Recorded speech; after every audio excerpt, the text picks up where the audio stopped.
Hey everyone, I'm Jessica Dalcourt for CNET. I'm going to give you a quick little tour of Google Music All Access.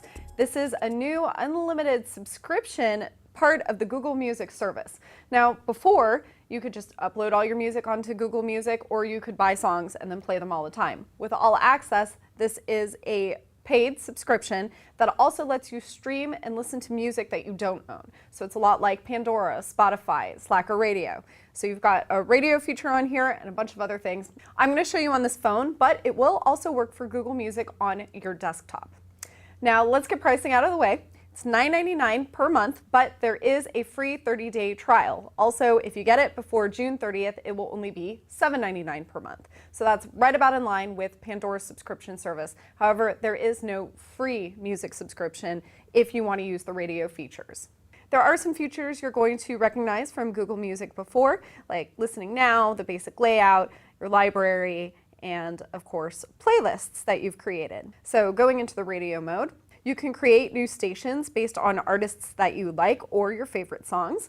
Some new things that you can do, that's really cool. You can see what's coming up next either by sliding your finger across the screen or by pressing a button and actually previewing what's ahead in the queue. If you don't like a song that's in the queue, you can just slide it away and get rid of it for good.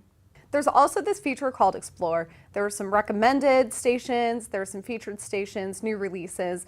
There are recommendations for you based on what you have already listened to. That's adaptive, so over time it may hone itself a little bit more to your tastes. There are genres as well, and these are curated by Google employees. In the featured section, you can see some top albums, for example, some top songs as well. And in the recommended list, you might see up to, let's say, 20 albums that have been recommended for you. Occasionally, you'll see a little pin icon that you can tap or click, and that will keep the music for later. If you choose the option to save the queue, then this will create an offline playlist, and you can just get to your playlist anytime you want from the settings menu. One thing I really like about the radio app and about the Google Music app on the smartphone in general is just the look and the feel. It feels very Android 4.0, so it's got a lot of the same familiar navigational icons and buttons, so you really get to know your way around pretty easily. Google Music All Access isn't free, but if you're already using Google Music and you're considering a subscription-based service, then you might want to think about using it. So far, it looks really clean and the library seems deep. I'm Jessica Dalcourt for CNET. This has been your quick tour of Google Music All Access.